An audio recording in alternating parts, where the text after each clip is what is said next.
વિજયભાઈ શાહ છે મારી સાથે, એ ભાજપના વડોદરાના પ્રમુખ છે.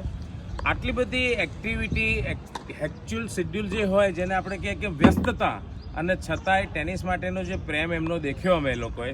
અત્યારે અમે વડોદરા જે 200 ITF થઈ રહી છે એના વિશે આપણે જે એમને પૂછવા જઈ રહ્યા છીએ, ખાસ તો એ કે આવું ઇન્સ્પિરેશન ક્યાંથી મળ્યું કે જ્યાં એક નવું ઉદાહરણ પૂરું પાડે કે જ્યાં આગળ મોટી ફીઝને બદલે સાવ મામૂલી ફીઝ લેવાની, આટલા સુંદર જબરજસ્ત કોર્ટ કે જ્યાં રાજાનો જે આપણો વડોદરાનો મહેલ છે એની અંદરના 7 કોર્ટમાં તમને રમવા મળે, બ્રેકફાસ્ટ, ડિનર, લંચ અને એની સાથે કેળા અને પાણીની આટલી બધી સગવડ.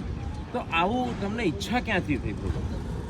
એક તો જીમીભાઈ છે આવ્યા છે અમદાવાદથી, એટલે આભાર માનું કે વડોદરામાં તમે બધા મિત્રો સાથે ટેનિસ રમવા માટે આવ્યા છો. વર્ષોથી સ્પોર્ટ્સ સાથે જોડાયેલો છું. માન્ય સુનિલભાઈ વ્યાસ સાહેબ મારા સૌથી પહેલાં ટેનિસના કોચ છે. 2001માં એમની પાસે શીખવાનું શરૂ કર્યું. 25 વર્ષથી નિયમિત દરરોજ સવારમાં ટેનિસ રમીએ છીએ. જ્યારે પણ ટેનિસની વાત આવે, કોઈ પણ સ્પોર્ટ્સની વાત આવે તો આપણો અનુભવ એવો રહ્યો છે કે હંમેશા વાતો આપણે બધી મોટી કરીએ છીએ, પરંતુ જ્યારે ફેસિલિટી આપવાની આવે ત્યારે આપણે ઓછામાં ઓછી ફેસિલિટીથી ચલાવવાનું બધાને શીખવાડીએ છીએ. જેટલી પણ ટેનિસની ટુર્નામેન્ટ થાય છે ત્યાં બધી જગ્યાએ ફીસ લેવામાં આવે છે. એ ફીસની સામે ફેસિલિટી જે મળે છે તે ફેસિલિટી સ્પોર્ટ્સને માટે બહુ જ ઓછી ફેસિલિટી હોય મને લાગે, અને માટે જ અમે મિત્રોએ બધા ભેગાથી નક્કી કર્યું, બધા ટેનિસ રમવાવાળા મિત્રો છે, કે આપણે સરસ મજાની ફેસિલિટી, સરસ મજાનું ફૂડ અને સરસ મજાનું એમ્બિયન્સ આપીએ, અને સાથે સાથે અત્યારે જે ટેનિસની ટુર્નામેન્ટમાં જે ફી લેવાય છે એના કરતાં ફી આપણે ઓછી લઈએ. પહેલીવાર પ્રયોગ કર્યો. માન્ય શ્રી સમરજીતસિંહ ગાયકવાડ આ GBGC ક્લબના અમારા માલિક છે. એમણે સહજતાથી કોઈપણ પ્રકારનું રેન્ટ લીધા વગર આ ટેનિસ કોર્ટ, એની સાથે આ સરસ મજાની લાઇટ, ઓસ્ટ્રેલિયન ઓપનના ફીલ આપે એવું ટેનિસ કોર્ટ એણે અમને આપ્યું. અને પછી વડોદરામાં બધા મિત્રો એમને આર્થિક સહકાર આપ્યો. કોટિયાળ ગ્રુપ છે, રુચિરભાઈ શેઠ, એમના તરફથી આર્થિક સહયોગ મળ્યો. ગણેશભાઈ જીવાણી મારી સાથે ટેનિસ રમે છે, એમના તરફથી આર્થિક સહયોગ મળ્યો.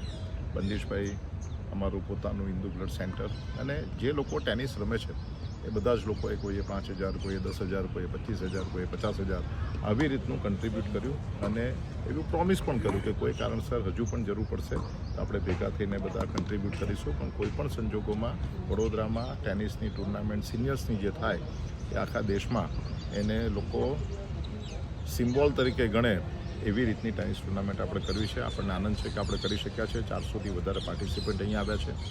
અહીંયા ટેનિસ કોર્ટ ઉપર આ કાર્યક્રમ પૂર્ણ ન થાય માટે બાલભવન ખાતે પણ ટેનિસના કોર્ટ લીધા છે, અને એ લોકોનો પણ આભાર માનીએ કે એમને પણ કોઈ પણ પ્રકારના રેન્ટ વગર આપણને ટેનિસ કોર્ટ વાપરવા માટે આપ્યા છે.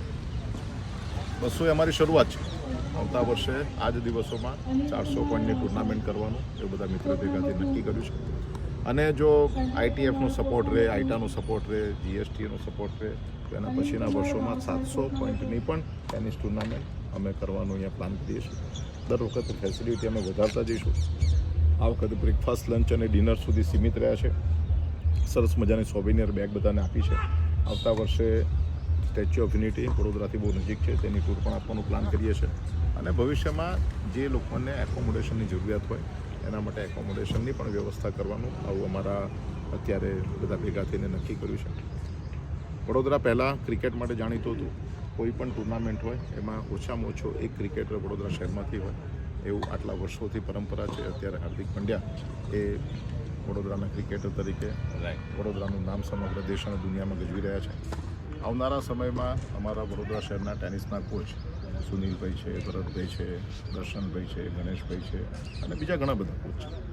એમના માધ્યમથી દર વખતે કોઈપણ ટેનિસની ટુર્નામેન્ટમાં એક બાળક, એક પ્રોફેશનલ પ્લેયર, પછી દેશમાં રમાતી હોય કે વિદેશમાં રમાતી હોય, એ વડોદરાની ક્યાંથી જાય, વડોદરાની ધરતી પરથી જાય, વડોદરાનું નામ રોશન કરે એવો અમારો એક અભિગમ છે. અને એના માટે ટેનિસને પ્રમોટ કરવા માટે આજે આ સુંદર ટુર્નામેન્ટનું આયોજન કર્યું છે. આપ સૌ પધાર્યા છો. આપ સૌનું પણ ગુજરાતના સાંસ્કૃતિક પાટનગર વડોદરામાં સ્વાગત છે. બહુ સરસ વિજયભાઈ. જેને કહેવાય કે જેની કહેણી અને કરણી એક સરખી હોય એને સાધુ કહેવાય. તો વિજયભાઈ જે કહ્યું એ બધું જ કરી બતાવ્યું. એટલે વિજયભાઈ શાહ કહેવાય કે વિજયભાઈ સાધુ કહેવાય એ એક મહત્વનો વિષય છે. પણ સાથે એમ્બિશન પણ છે કે આ વર્ષે આટલું બધું કર્યું છતાંય વિનમ્ર ભાવ છે કે મેં આટલું જ કર્યું છે. એ બતાવે છે કે કેટલા ઘડાયેલા એક ટેનિસ પ્લેયર છે કે જેની રગે રગમાં બ્લડમાં ટેનિસ વહે છે. અને ચોક્કસથી અહીંયા 4,700 1,000 સુધી વડોદરા પહોંચશે, એમાં મિનમેક છે. અને આ જે જગ્યા છે, જે લોકો આવી રીતે ટુર્નામેન્ટોમાં જતા હોય ને ન આવી શક્યા, તો એના પછી પણ આ એમ્બિયન્સ જોવા અને ક્યારે રમવા પધારજો. અને આશા રાખીએ કે આપણે ટેનિસ જગતને એક નવું ઉદાહરણ પૂરું પાડીએ કે જ્યાં આગળ પોઈન્ટ અને પૈસાને મહત્ત્વને બદલે આપણી જે ફેસિલિટી છે એને મહત્ત્વ બધા આપે અને ભાઈચારા સાથે આપણે બધા આગળ વધારીએ. થેન્ક યુ વિજયભાઈ, બહુ જ સરસ, બહુ મજા આવી.